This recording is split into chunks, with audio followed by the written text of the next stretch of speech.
and peace, and they were jumping with joy. और जो उनके चेहरे के हृदय दुखी, उदास और डरे हुए थे, और उन्हीं के हृदयों को प्रभु ने बड़ा ही आनंदित कर दिया कि वो खुशी से उछल पड़े। Addressing his own people, women and disciples, he told one word, simple word, peace be unto you. और उनके चेलों को जो स्त्रियां पुरुष हैं उनके लिए विशेष करके एक खास शब्द कहा प्रभु ने, तुम्हें शांति मिले। This same verse he is giving to me, and he is giving to the whole world, that peace be unto you. और ये जो उसी जो शब्द है, उसी जो वचन है, और आपके लिए और मेरे लिए और सारे संसार के लिए और दिया है, तुम्हें शांति मिले। There was a lot of unrest in Jerusalem because Jesus Christ was crucified. Everybody was telling, he is such a holy man, such a good man. Why these soldiers crucified him? There was a lot of unrest in Jerusalem.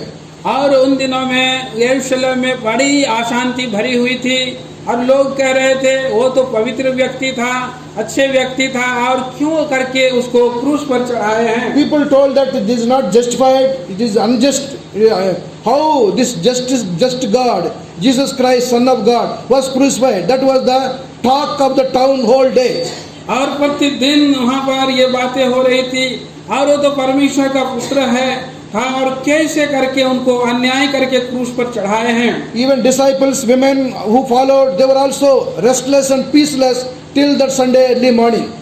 और उन दिनों में जितने और उसके पीछे हो लिए थे सभी, और एक रेस्टलेस थे, और क्या करेंगे उनको समझ में नहीं आ रहा था। When they were in such restless condition, early morning Sunday, there was a great news, good news to the whole world, also whole Jerusalem. Jesus Christ is risen, and he told one word, peace be unto you. और उस Sunday के सुबह में सारे लोगों को और बड़ी ही प्रभु के लोगों को शांति का समाचार मिला है, तुम्हें शांति मिले। Today sitting here, many of us, this our state, our country, whole world, he is in restless condition, peaceless condition. आज हम यहाँ बैठे हुए हैं, आज इस संसार में प्रभु के और यहाँ के देश में भी चारों ओर अशांति है।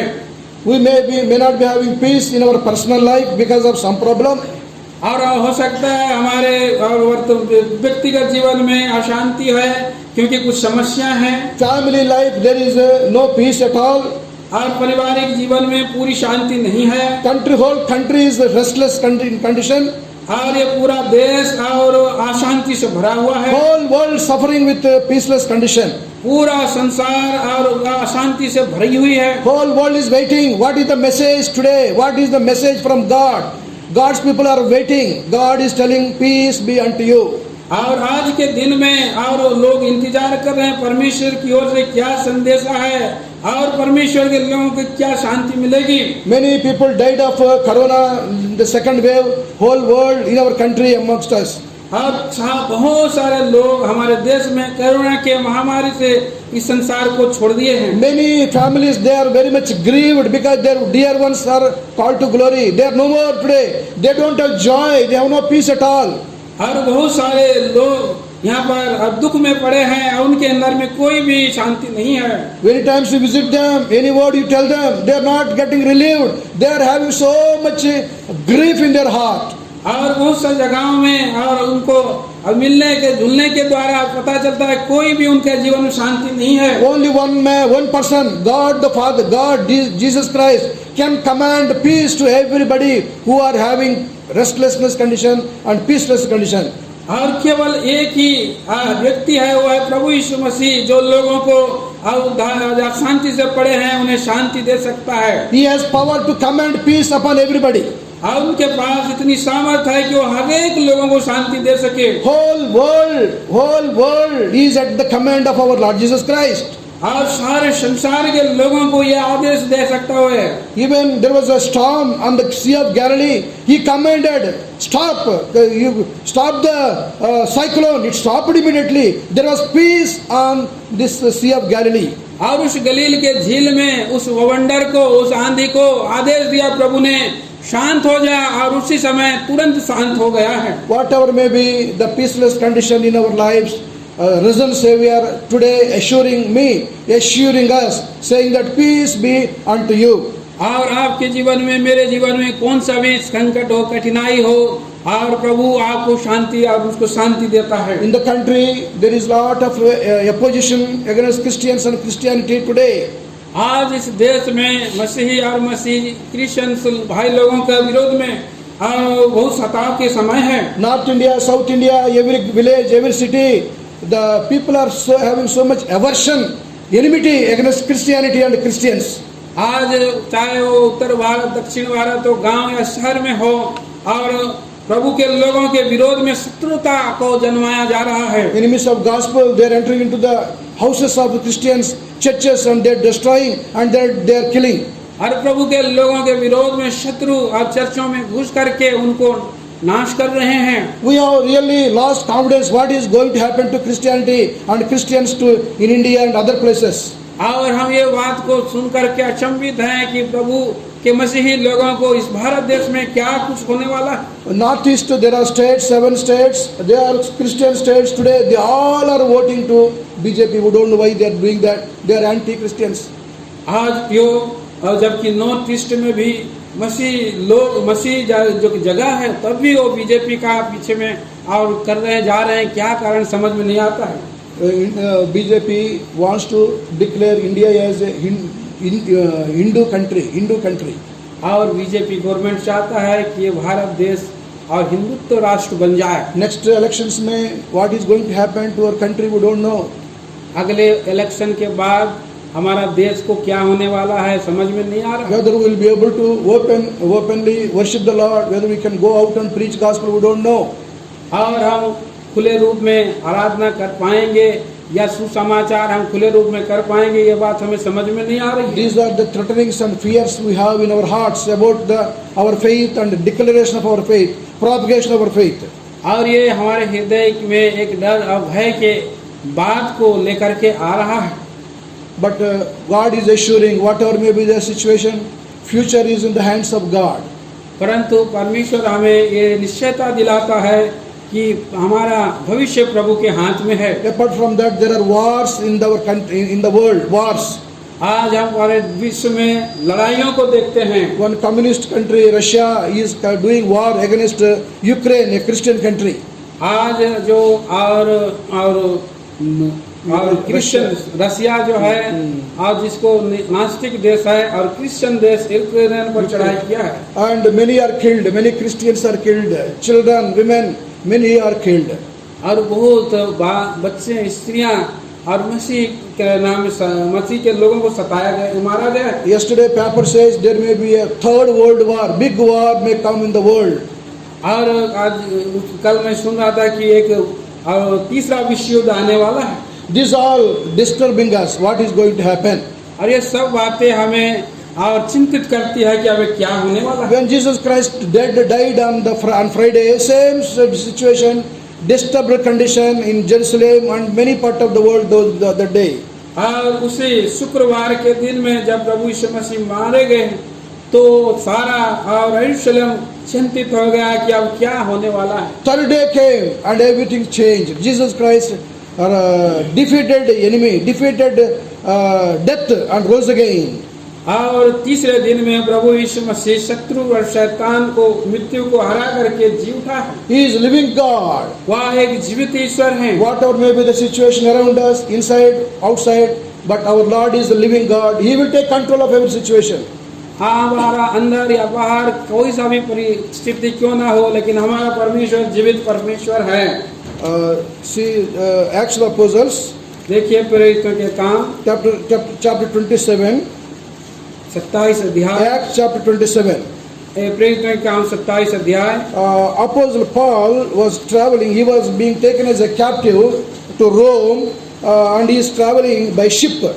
और जबकि वो बंधुआए होकर के रोम की ओर जा रहा था और वो जहाज पर है। The ship he was Acts 27. हाँ, प्रेरितों के काम 27 अध्याय। This whole chapter if you see, अगर आप पूरे अध्याय को देखेंगे 14 days this ship they were traveling caught into such a great cyclone for 14 days. और 14 दिन तक जब वो आंधी तूफान के बीच में और यात्रा जहाज कर रही है। They have thrown all these items in the inside the ship in the waters because to make it light. और उस हल्का करने के लिए जहाज को वो सारे खाने पीने के सामान को फेंकने लगे हैं। Acts 27 27 अध्याय verse 14 and 15. 14 और 15 वचन। परंतु थोड़ी देर में जमीन की ओर से एक बड़ी आंधी उठी जो यूरकुलीन कहलाती है। जब आंधी जहाज पर लगी तो वह उसके सामने ठहर न सका, अतः हमने उसे बहने दिया और इसी तरह बहते हुए चले गए। So Apostle Paul also was in dangerous condition and restless condition. There was no peace went in the sea, on the ship, in the ship. हाँ, फिर वहाँ पर हम देखते हैं कि ये पौलुस की भी ऐसे हालत है कि अशांति और आंधियों में भरा हुआ है और उस जहाज में जो के कारण उसको अशांति है। Acts 27 और प्रेरितों के काम 27 अध्याय 19, 20, 21. 19 से 21 पद तक। और तीसरे दिन उन्होंने अपने हाथों से जहाज का साद सामान भी फेंक दिया। जब बहुत दिन तक ना सूर्य ना तारे दिखाई दिए और बड़ी आंधी चलती रही तो अंत में हमारे बचने की सारी आशा जाती रही। जब वे बहुत दिन तक भूखे रह चुके तो पौलुस ने उनके विषय में खड़े होकर कहा, हे लोगों, चाहिए था कि तुम मेरी बात मानकर क्रेते में ना जहाज खोलते और न यह विपत्ति आती और न यह हानि उठाते। There were many people in the ship. और वहाँ बहुत सारे लोग जहाज के अंदर Along में हैं। with them, Apostle Paul also was there. One God's child was there in the ship. और वो परमेश्वर का जन पौलुस भी है वहाँ। There was a great cyclone fallen upon the ship. और उस जहाज के में बहुत बड़ा साइक्लोन आ गया है। For 14 days, they were all fasting. They did not eat anything for 14 days. और 14 दिन तक वे उपवास रहे, उन्होंने कुछ भी नहीं खाया। There was a threat for their lives. और उनके जीवन में बड़ा ही और भय आया है। When such a situation, peaceless condition, God appeared to Apostle Paul and told, "Don't worry, I am with you. Tell them all, because of me, all will be safe." तो फिर वहाँ पर और ऐसे समय में पौलुस को परमेश्वर दर्शन दे करके कहते हैं कि मत डर, मैं हूँ और कहो कि मेरे कारण यहाँ जहाज की कुछ हानि न होगी। 27:23. और 27 का 23 पद में, क्योंकि परमेश्वर जिसका मैं हूँ और जिसकी सेवा करता हूँ उसके स्वर्गदूत ने आज रात मेरे पास आकर कहा। God appeared to Paul, "Don't worry, peace be unto you. Tell them, whatever may be the dangerous situation, I am with you. I will save you. I will save all people through you." और परमेश्वर दर्शन देकर वो पौलुस से कहता है और कहता है कि मैं तेरे कारण इस जहाज की हानि होने से बचाऊंगा। There were 276 people in the ship. उस जहाज के अंदर में 276 लोग हैं। Verse 37. उसका 37. और 27 अध्याय का 37 पद, हम सब मिलकर जहाज पर 276 जन थे। Everybody got a threat for their lives. हर एक के जीवन में एक प्रकार का भय समय है। Finally, this ship became broken into two pieces. और आखिर में उस जहाज के 2 हिस्से हो गए हैं। Verse 41. उसके 41 पद में पढ़ते हैं, In the end, everybody reached shore safely. Not even one person died. परंतु अंत में सारे लोग उस किनारे में जहाज समुद्र के किनारे में पहुंचे, किसी का भी हानि नहीं हुई। Jesus said, "Peace be unto you. There will be tribulations for you, but I am with you. I will protect you. I will preserve you." और प्रभु यीशु कहते हैं, तुम्हें शांति मिले, यहाँ पर अशांति समस्या है, परंतु मैं तुम्हारे साथ हूँ। Acts 27, last verse 44. आखिरी पद उसके 27 अध्याय आखिरी पद, और बाकी कोई पटरों पर और कोई जहाज की अन्य वस्तुओं के सहारे निकल जाएं, इस रीति से सब कोई भूमि पर बच निकले। Everybody reached shore safely. और प्रत्येक व्यक्ति सुरक्षित किनारे पहुंच गए। There are going to be a lot of troubles and disturbances in the days to come, but God has assured us, "I am with you. Peace be unto you. I am with you." और इसलिए प्रभु वहाँ पर उसको निश्चयता दिला रहे हैं, अशांति में भी मैं तुम्हारे साथ हूँ और मत डर कहते हैं। People will trouble us, people will trouble the church, people will trouble the Christianity, but the risen Savior says, I am with you, no harm will takes place for you. लोग सताएंगे, कलीसिया को हानि करेंगे, सताने की कोशिश करेंगे, लेकिन पुनरुत्थानित प्रभु यीशु कहते हैं मत डर, मैं तेरे साथ हूँ। Apostle Paul has gone through lot of suffering in his Christian, in the ministry of preaching the gospel. और पौलुस प्रेरित सारे संकट क्लेश में सुसमाचार सुनाने के खातिर गए हैं। 2 Corinthians chapter 11. दूसरा कुरिन्थी 11 अध्याय, If you read from verse 23 to 31, there are many problems he has faced. वहाँ 23 पद से 31 पद तक पढ़ेंगे, बहुत सी और दुखों को वर्णन किया गया है। Verse 23, he was under threat, his life was under threat many times. और 2 Corinthians 11:23, हाँ, last part. लास्ट पार्ट में लिखा है कि बार बार कैद होने में, कोड़े खाने में, बार बार मृत्यु के जोखिमों में, I was beaten up many times. और मैं कई बार मार खाया है। I had no food many times. मेरे पास बहुत दिन मैं भूखा रहा। I didn't have proper clothes many times. और मेरे पास कोई और वस्त्र भी नहीं है। I didn't have sleep many times. और मैं और बहुत दिन सो नहीं सका हूँ। And there were many enemies even inside when in the ministry of the word of God. और प्रभु का वचन के खातिर अंदर में बहुत सा और शत्रु बन गए हैं। That was my peaceless condition. Among all these things, I continued in serving the Lord. और इन्हीं सारे वस्तुओं के मध्य में भी अशांति है, और मैं ऐसे समय में भी सेवा करते ही जा रहा हूँ। Verse 28, 2 Corinthians 11:28. दूसरा कुरिन्थी 11 अध्याय 28 पद में, और अन्य बातों को छोड़कर जिसका वर्णन मैं नहीं करता, सब कलीसियाओं की चिंता प्रतिदिन मुझे दबाती है। So Apostle Paul says, in spite of so much restless condition, I pressed forward in serving the Lord and preaching the gospel.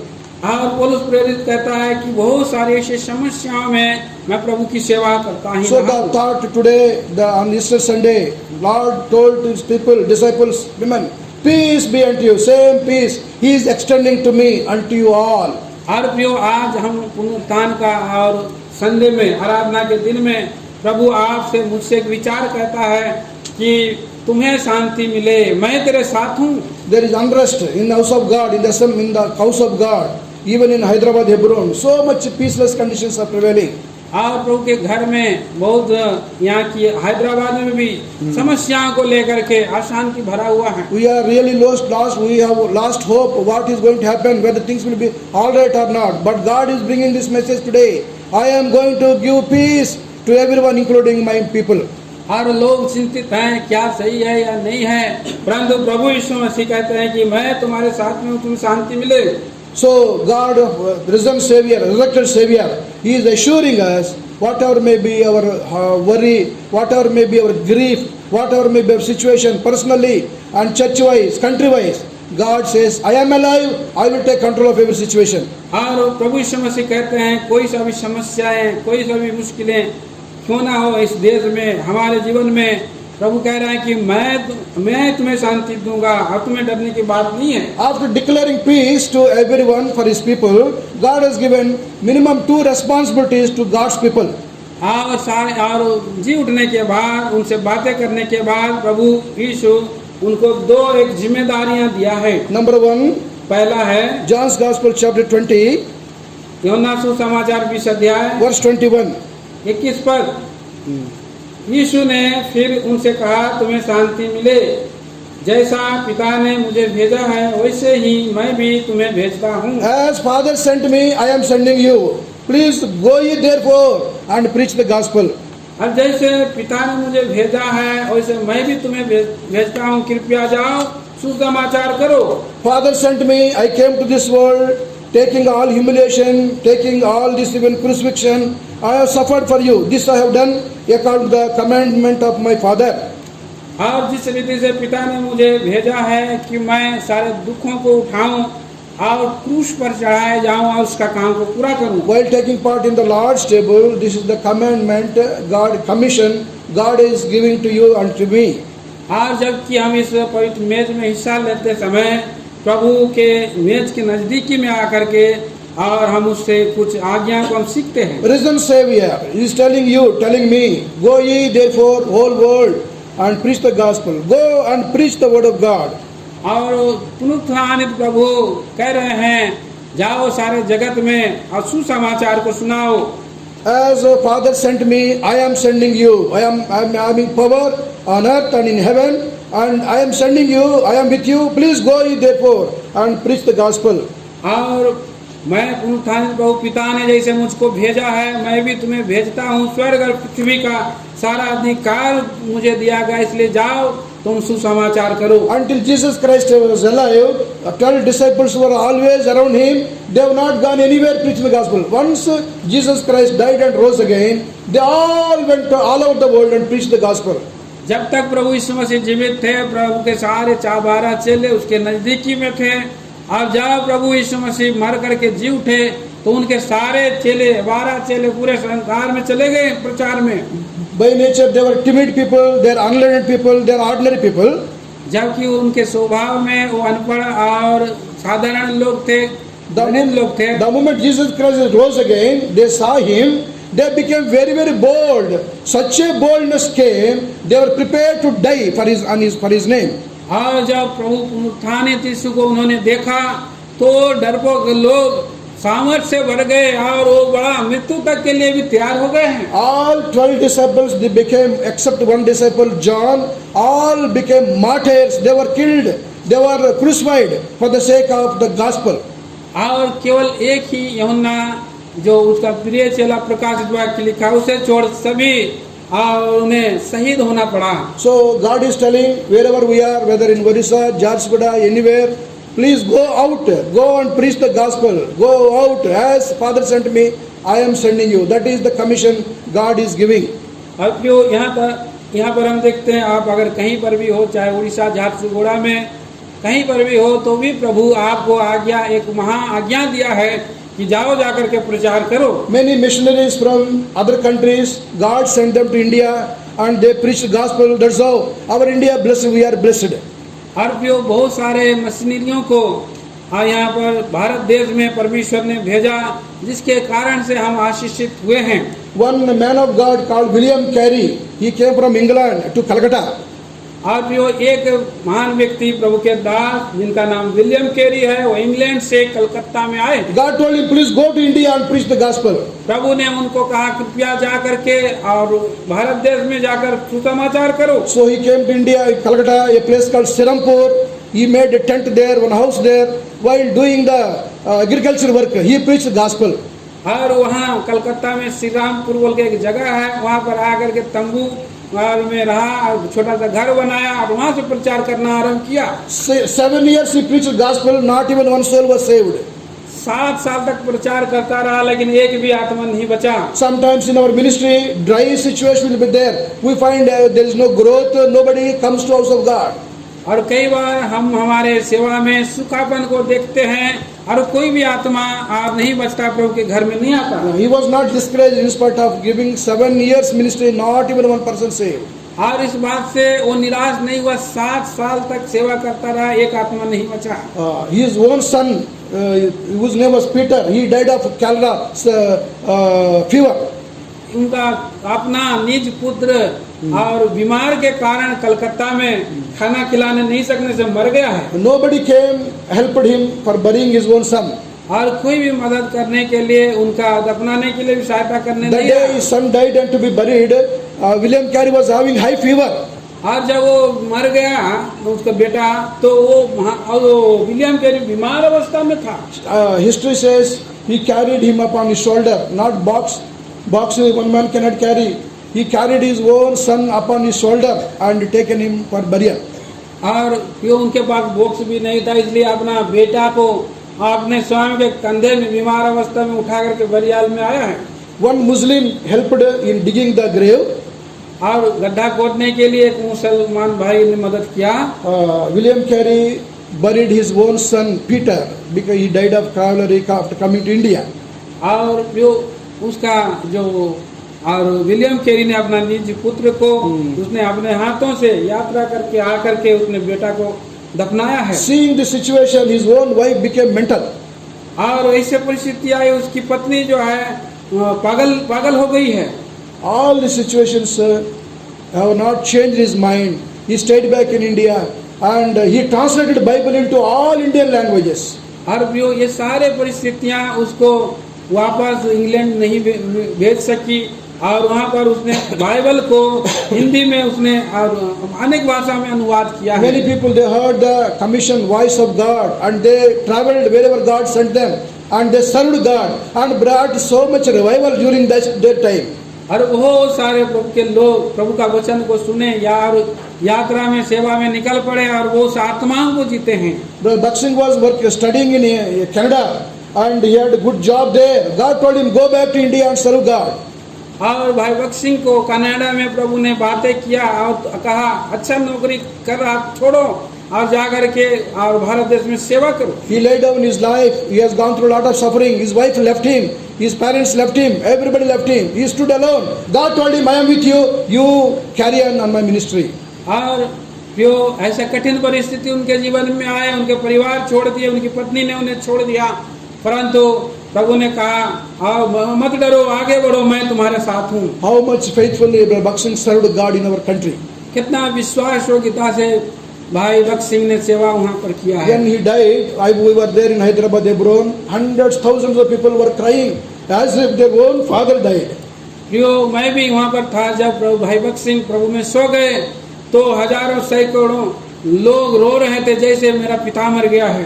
4-5 kilometer side complete rasta band, nobody can move. That's how lakhs of people came visited his body. जो 4-5 kilometre दूर और ऐसा भीड़ जाम हो गया, रास्ता बंद हो गया क्योंकि उनके और बरियल में आए थे और लाखों लोग आए थे। Like that, God, people have taken the commandment of God, commission of God. They went serving the Lord. और इसी रीति से प्रभु के लोग आह्वान आज्ञा को लेकर के प्रभु की सेवा में निकल पड़े हैं। God is telling me, God is telling you, don't stay there only. Keep moving forward. Go and preach the gospel. That is what risen Savior asking his church, his people, me and you. जो इसी रीति से पुनरुत्थानित प्रभु यीशु मसीह और कह रहे हैं कि यहीं पर खड़े मत रहो और प्रभु में आगे बढ़ो और जाओ और मैं तुम्हारे साथ हूँ। It is very easy to preach, say God is Jesus Christ risen. Today is Easter Sunday. It is true. But what is my responsibility? What I have to do? Lord, need this year, like what you are given. What I have to do? Tell me. That's what we have to ask. और जो ये बड़ा और सरल बात है, प्रभु पुनरुत्थानित है, लेकिन उसकी आज्ञाओं को पालन करने के लिए प्रभु से पूछने के लिए, प्रभु आज ने आप मुझे इस साल दिया है, मैं आपके लिए क्या करूं, ऐसा सेवा को पूछ करके करना है। So Ranjit bhai, he asked us to come for Good Friday here. He has on telephone, he told us. और रंजित भाई ने गुड फ्राइडे के लिए प्रार्थना और उन्होंने कहा My wife, myself, we started praying, Lord, it is thy will to go or not. और मैं और मेरी पत्नी प्रार्थना किए, प्रभु आप इस जाना है कि नहीं, आप आगे बताइए। No doubt if you say go, we'll go, otherwise we will not go. और अब कोई संदेह नहीं, अगर आप कहेंगे तो हम जाएंगे, नहीं तो नहीं। Heart of my heart, I told Ranjit, no, we cannot come, it is so far, we cannot come. I told already. और पहले मैं कहा नहीं ये काफी दूर है, मैं नहीं आ सकता हूँ। Then Ranjit told, uncle, you pray, and if God says you come, you come. और आप प्रार्थना करिए अंकल, जब आप कहेंगे तब आप आ सकते हैं। We have a lot of work in Hyderabad. और मैं हैदराबाद में काम नहीं कर रहा। Coming all this way is lot of inconvenient, we know. We are very inconvenient. और वो बहुत ही सुविधा है उधर से आना। In one family prayer, Lord told us, you go. और पारिवारिक प्रार्थना में मुझसे एक शब्द से कहा तुम जाओ। By that time, ticket cost increased very much. और उस समय और इस टिकट जो है हवाई जहाज का बहुत महंगा। We were waiting Lord to speak, then only we will reserve the ticket. प्रभु आप बोलिए तभी आप हम रिजर्वेशन करेंगे। So Lord told us, you please go to Jharsuguda. और प्रभु ने कहा कि कृपया तुम झारसुगुड़ा जाओ। God has given us grace to come here to stay with you for 3 days, to see you all and pray for you.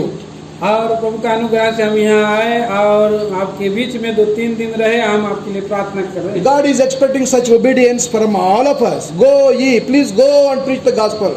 और आप सबों से, हम सबों से प्रभु यही अपेक्षा रखते हैं, जाओ और तुम प्रचार करो। If the whole church takes this responsibility, God will be very much pleased to the gospel will be preached in our own land. और प्रभु का भी ये इच्छा है कि हम अपने जगह में स्वयं जा करके प्रचार करें। Satan has planted a rivalry among God's people in all churches today. We are spiritually blind, not able to go out. और सचमुच में शत्रु शैतान ने लोगों को भरमा दिया है कि और प्रभु के कलीसिया को वो लोग और ना जाएं करके। So wherever God says please go, maybe within Orissa, within your own district, we have to go out and preach. Then only risen Savior is satisfied. तो प्रियो, आप इसी रीति से प्रभु आपसे कह रहा है कि आप जहाँ हैं या उड़ीसा में हैं और आप प्रभु के नाम में आप जाएं और प्रभु ये आज्ञा दिया है। Some men of God, they went to other countries and preached. Some people stayed in their own country and preached the gospel. और कुछ लोगों को प्रभु ने दूसरे देश में सेवा के लिए बुलाया, कुछ लोगों को स्वयं जिस देश में है वहाँ की सेवा करने के लिए बुलाया। So risen Savior told the disciples, go ye therefore and preach the gospel. As Father sent me, I am sending you. और पुनरुत्थानित प्रभु यीशु मसीह, तो जाओ और सुसमाचार प्रचार करो, जैसे पिता ने मुझे भेजे हैं वैसे मैं भी तुम्हें भेजता हूँ। It is our desire to be used by the Lord and go as per the word of the Lord. That should be our motto. I will take part in the Lord's table. Lord, whatever you say, I will do. Wherever you send, I will go. तो इसी रीति से प्रभु की जो इच्छा आज्ञा है उसके अनुसार करने के लिए इसमें के सामने में हम आए हैं। प्रभु आप जहाँ कहेंगे वहाँ जाऊँगा, जहाँ बोलेंगे आप मैं जाऊँगा। If we develop some enmity against anybody, any country, anywhere, we won't be able to listen God's voice. और जो हम बहुत सारा बातों में शत्रुओं को हम जमा करते हैं क्योंकि हम प्रभु के और आज्ञा को नहीं मानते हैं। We know one man of God, one prophet, he refused to go at what God said, refused to go to the place to preach what God said. और एक व्यक्ति है जो प्रभु का जन है और उसने प्रभु की आज्ञा को मना किया जाने के लिए। You know the prophet name? और हम सभी जानते हैं उसको, Jonah. योना। God told him, go and preach the gospel in Nineveh.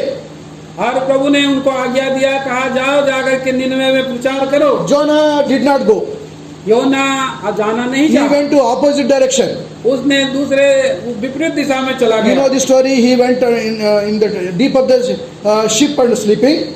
और हम जानते हैं सारी कहानी, वो जहाज के सबसे निचले पहाड़ में Because सो of his गया। disobedience, there was great storm. और क्या कारण कि उसके अनाज्ञाता के कारण समुद्र में उठा। Finally, God taken him by force to Nineveh. और आखिरी में जबरदस्त करके प्रभु ने उसे निनवे भेजा है। 3 days he was in the belly of the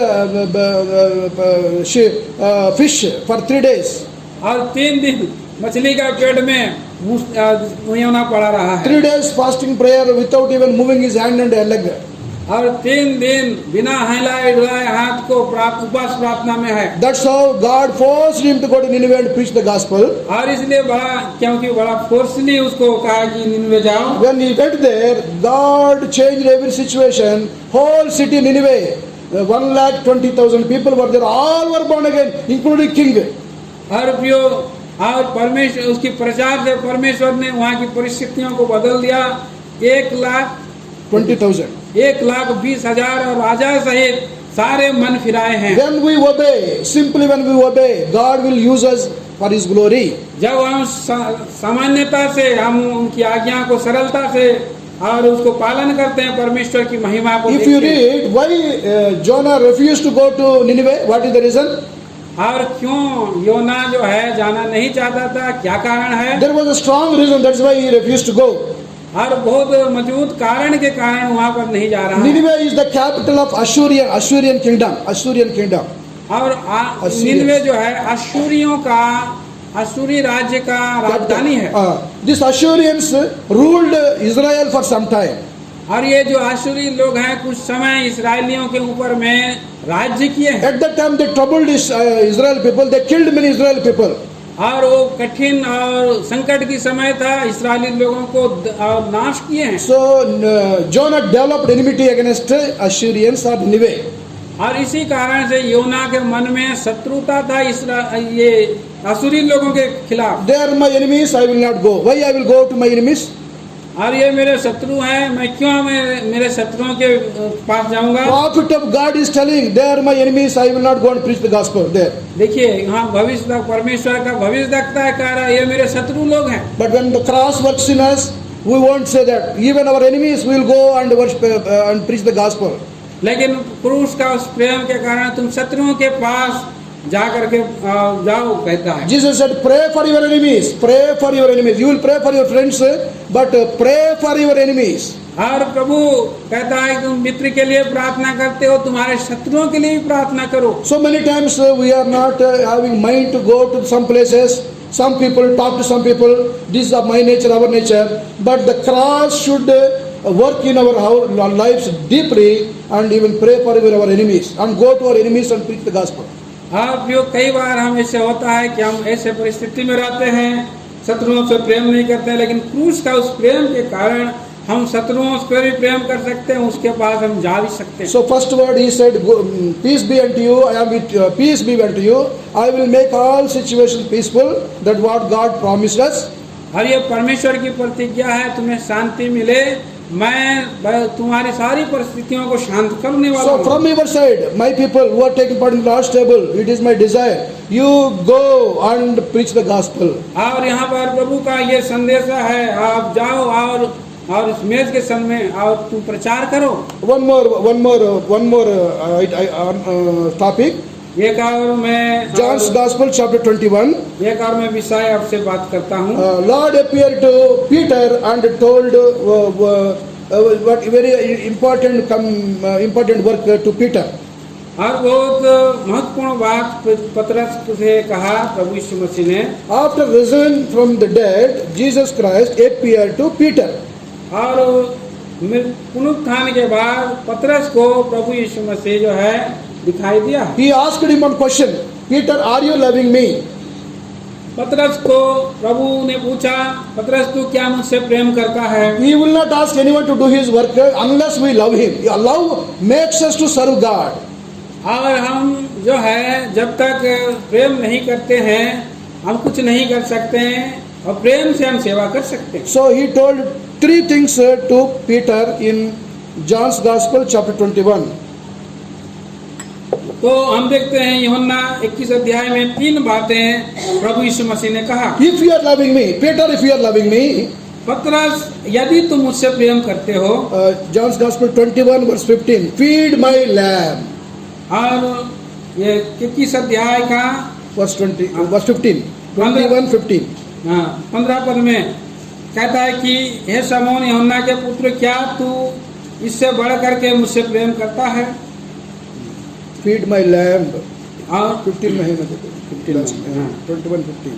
भोजन के बाद यीशु ने शमौन पतरस से कहा, हे शमौन यूहन्ना के पुत्र, क्या तू इनसे बढ़कर मुझसे प्रेम रखता है? उसने उससे कहा, हाँ प्रभु, तू तो जानता है कि मैं तुझसे प्रीति रखता हूँ। उसने उससे कहा, मेरे मेमनों को चरा। Feed my lamb, that is children ministry, work among children. वे मेमनों को चरा मतलब ये बच्चों की सेवा है। It is all very important. Yesterday in Rurkela also I told the church, every assembly we have to take care of the children and feed them spiritually even when they are small. और ये एक बहुत महत्वपूर्ण सेवा है जो हर एक कलीसिया में छोटों को लेकर के आए और उसको सेवा रहने दीजिए। In South India, lot of children ministry flourishing, including VBS and all. When I come to Orissa, like no children ministry, no VBS is taking place. और मैं उत्तर भारत में बहुत से जगहों में आया हूँ और बच्चों की सेवा बहुत सारे जगह में है, परंतु उड़ीसा में बच्चों की सेवा नहीं है। Earlier in Rurkela there used to be VBS earlier. और पहले के दिनों में VBS राउरकेला में होता रहा। Now there also VBS stopped. आज इन वर्तमान दिनों में VBS नहीं होता। It is our burden, our burden. We are Sunday school teachers in Hebron. Myself, my wife, and many other teachers. We want to help in children ministry, Orissa and any part of North India. और मैं और मेरी पत्नी और वहाँ के बहनें भाई लोग बोझ के साथ हम प्रार्थना कर रहे हैं, प्रयत्न करते हैं कि बच्चों की सेवा हो। There is very urgent need children to be spiritually taught. Otherwise, next generation won't know God. और इस बात को बहुत ही आवश्यक है कि आने वाले पीढ़ी जान सके, बच्चे कि प्रभु को जान सके। Among children, the ministry is fruitful 100-fold. If you work, all children will be born again if you work prayerfully. अगर आप प्रार्थना पूर्वक प्रभु का काम को करेंगे तो वहाँ पर सारे बच्चे उद्धार पाते हैं। ये जो है कि 100 गुना जो है और प्रतिफल आता है। Our children should be born again when they were in tender age. हमारे बच्चे और बालक का समय में उद्धार पाते हैं। For which we have to work hard, we have to pray, prepare and plan. और हम अगर कड़ा परिश्रम, प्रार्थना और प्रयत्न करते हैं तो Peter was a fisherman, unlettered man. God is telling, feed my lamb, work among children. जबकि ये पतरस जो अनपढ़ व्यक्ति हैं, प्रभु उनसे बातें कर रहा है कि मेरे मेमनों को चरा। God will use you, whatever may be your situation. God will use you. Work among children, that is the need of the work. तो प्रियो, एक मजदूर का ये काम जिम्मे और जरूरत है और उसका काम करना, कोई परिस्थिति हो प्रभु इस्तेमाल करेगा। Not only work among children, verse 16, and even feed my sheep, little elderly ones. और ना केवल बच्चों को, लेकिन 16 पद में और भेड़ों को बोल रहा है, थोड़ा उनसे बड़े हैं, मेरी भेड़ों की रखवाली कर। Work among young people also. और जो जवान लोगों के बीच में भी सेवा करो। Encourage young people to come for God's work. और प्रभु के सेवा काम में ये जवान लोगों को आए, इसके लिए उत्साहित करो। People should be raised up among us only, not people should come from Hyderabad. People should be raised among us to serve God, our own country people, our own language people. हमारे भाषा, हमारे देश से ही प्रभु अपने सेवा के लोगों को उठाता है, हैदराबाद से लेकर नहीं आएगा। Every assembly should raise up some young people, young boys, young girls to commit their lives unto Christ and serve God. और हर एक मंडली कलीसिया से प्रभु ऐसे आत्माओं को, ऐसे लोगों को उठाता है कि प्रभु की ओर सेवा करें। We have to pray to that extent, Lord will raise up people. और हम इसके लिए प्रार्थना करेंगे, प्रभु ऐसे लोगों को ऊपर उठाएगा। We have to encourage young people, please come and serve the Lord. और हम जवानों को हम उत्साहित करें कि प्रभु आप आओ और प्रभु की सेवा करो। There is no youth camp. There are no youth camps any part of the North India today. और इन उत्तर भारत में कोई भी जवानों की सभा हमको दिखाई नहीं देती। There used to be youth camps again in Roorkela earlier. और उन दिनों में राउरकेला में जवानों की सभा होती है। Twice I attended youth camp. More than 600 people comes for youth camp there. और उन दिनों में 600 से भी ज्यादा लोग जवानों की सभा में आते हैं। Roorkela alone cannot cater for everybody. Every assembly should have this burden to feed young people. न केवल राउरकेला में, लेकिन हर एक कलीसिया में प्रभु ने बोध दिया है कि अपने भेड़ों को चराने के लिए। Let it be 50 people. We should have some special youth meetings. और अगर 20-50 लोग ही रहे तो स्पेशल जवानों की सेवा हो सकती है। That's how we can take care of the ministry of the word of God. और इसके कारण प्रभु की सेवा आरंभ होगी। This youth ministry also God is entrusting to Peter, who is unlearned and fisherman. और प्रभु ये पतरस को, जो कि अनपढ़ व्यक्ति है, जवानों की सेवा के लिए उत्साहित कर रहा है। Oh Peter, take care of my young people also. ओ पतरस, मेरे जवानों को भी लेकर चलो। God says, "Oh Salem Pradhana Bhavan, take care of my young people in this city." और सालेम प्रार्थना भवन में भी प्रभु कह रहा है कि इस शहर के जवानों के लिए भी आप लेके चलो। Finally, verse 18. आखिरी में और 18 पद में, Take care of elderly people also. Feed my sheep. That is there in 18.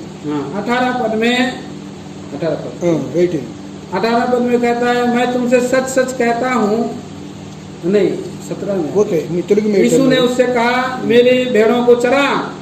So this responsibility given to an unlearned man, and God has blessed us. We are studied, we educated, born again, brought up, spiritually fed.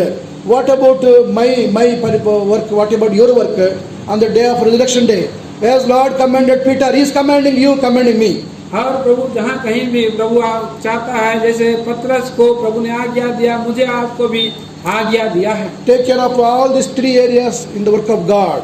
और इन सारे स्थानों में प्रभु का काम को करें। Brother Bakshing has ensured children ministry, youth ministry, gospel campaign, so many things he has organized. और भाई बख्शिंग ने जो बच्चों की सेवा, जवानों की सेवा और होली कॉन्वोकेशन, सब सेवा को उसने इस्तेमाल किया है। Not only India, he went all around the world. God has taken him. ना केवल इस भारत देश में, पूरे विश्व में प्रभु उनको लेकर के गए We should हैं। have this burden. We should have this vision. यही हमारा बोझ और यही हमारा दर्शन होना है। When we have burden, Lord will take us. Lord will use us. अगर आपके पास बोझ है तो प्रभु आपको लेके जाएगा और आपको I इस्तेमाल see a करेंगे। lot of work in Orissa state. और बहुत सा काम को मैं इस उड़ीसा में करने के लिए देखता हूँ। Unless we pray and unless we sacrifice ourselves, God's work cannot be done. अगर आप प्रार्थना और आप बलिदान नहीं होंगे तो प्रभु काम को नहीं कर पाएगा। When we serve God little, Lord will bless us. If you serve 1%, Lord will add 99% and bless us. अगर आप पहले 1% काम करेंगे तो प्रभु आपको 99% आशीष देंगे। So may the Lord enable us to serve God in our own state, up to please Him, in order to please Him. और प्रभु के उस क्रम के अनुसार हमारे जगह में प्रभु की सेवा करें। He said, "Him that honoreth me, I will honor."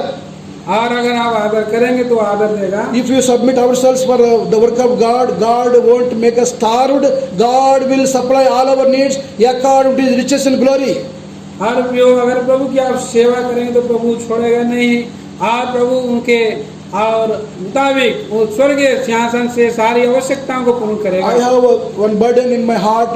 That's why I'm asking, brothers, sisters, today in Shalem Pradna Bhavan, God is expecting people to commit their lives unto God, to serve God.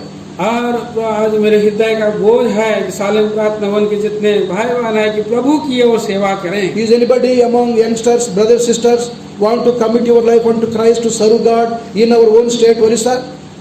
अगर कोई भाई और बहन है जो बीच में जो प्रभु की सेवा इस उड़ीसा में करना चाहते हैं। Jesus said, there is lot of work, a harvest is ready, no workers are there. हर प्रभु यीशु मसीह ने कहा कि फसल पक चुके हैं लेकिन मजदूर थोड़े हैं। Because the workers are not there, harvest is getting destroyed. और जबकि मजदूर तैयार नहीं है इसलिए जो फसल है वो नाश हो जा रहे हैं। In our own state, Orissa, lot of workers required who can serve the Lord faithfully. और विश्वास योग्यता से इस उड़ीसा में कौन प्रभु का सेवा करेगा उनके कह रहा है प्रभु। God will definitely feed you. There won't be any lack if you serve God. और प्रभु आपको अवश्य है कि उसको चरवाहा बनेगा और छोड़ेगा नहीं आप। Present Savior is asking, is there anyone who wants to willing to serve me? और प्रभु यीशु पुनरुत्थानित प्रभु यीशु मसीह क्या पूछ रहे हैं, क्या कोई स्वयं की इच्छा से सेवा करना है? Yesterday evening we were in Bethany, Rourkela. हम संध्या के समय में बेथानी राउरकेला में बात Their की। God servant showed one girl, young girl. Anna, she came for God service recently. She introduced her to us. She came for God service. She's young girl. She came for God service. वहाँ भाई विनोद भाई कह रहे थे, uncle यहाँ पर ये प्रभु का सेवा करने के लिए बहन जो है कि तैयार हो रही है। I was so happy to hear that word. One person, one young girl came forward to serve God. और मैं बहुत ही आनंद हो गया कि एक इस की बहन वो प्रभु की सेवा के लिए आ रही है। In North India, any part of the state, we are not hearing people not coming forward to serve God because serving God is not so easy. But risen Savior is with us. He will feed us. He will help us. Where are the people to come forward to serve the Lord? तो जो इस उत्तर भारत देश में बहुत ही दिखाई नहीं देता है कि प्रभु की सेवा करें, क्योंकि प्रभु की सेवा कठिन है। फिर भी प्रभु पुनरुत्थानित प्रभु हमारे साथ हैं, कहीं भी हो प्रभु इस्तेमाल करें। Even in Charsuguda, God is expecting some young people will understand the need, understand the burden of the Lord, and come forward to serve Him. और यहाँ झारसुगुड़ा में भी हृदय की गहराई से इस जवानों को प्रभु ढूंढ रहा है कि प्रभु की सेवा के लिए वो आए। Lord will feed you, Lord will honor you, Lord will take care of you. प्रभु आपको चरवाही करेंगे, प्रभु आपको आदर देंगे, प्रभु आपको लेकर के He that चलेंगे। calleth you, He is faithful God. वो आपको बुलाता है, वो विश्वास योग्य। He says, all powers are given to me. और प्रभु कहा कि सारा अधिकार मुझे दिया गया है। Serving the Lord is the best thing in this world. और प्रभु की सेवा इस पृथ्वी पर सबसे अच्छी बात है। If God is asking you to come forward to serve God, don't delay, commit your life unto the Lord. और प्रभु पूछता है आगे आओ और प्रभु की सेवा के लिए तैयार हो, ढिलाई मत करो। God called Peter the fisherman to serve Him. और प्रभु मछली पकड़ने वाला पतरस को सेवा के लिए He left बुलाया। his net and followed Jesus Christ immediately. उसने अपने जाल को फेंक दिया और प्रभु के पीछे हो लिया। After the resurrection of Lord Jesus Christ, Peter preached once. और पुनरुत्थान के बाद प्रभु यीशु मसीह फिर पतरस से बातें किया 3,000 people were born again. और जब सुसमाचार पतरस किया 3,000 लोग बच In गए। the meeting, 3,000 people must be there. All are pricked in their hearts. All were saved. और 3,000 लोग थे, तीनों के हृदय 3,000 लोग हृदय छिद गए, पूरे सारे उद्धार पाए हैं। Afterwards, 5,000 people were born again. और उसके बाद 5,000 लोग उद्धार पाए There must be only 5,000 people in the meeting that day. और वहाँ पर केवल वो 5,000 लोग थे। God filled him with the Spirit of God. God used him mightily. और प्रभु आत्मा से भर करके आपको इस्तेमाल करेंगे। God will use you if God is calling you. प्रभु आपको बुलाएंगे और आपको इस्तेमाल करेंगे। This is the burden of for today for people serving the Lord here.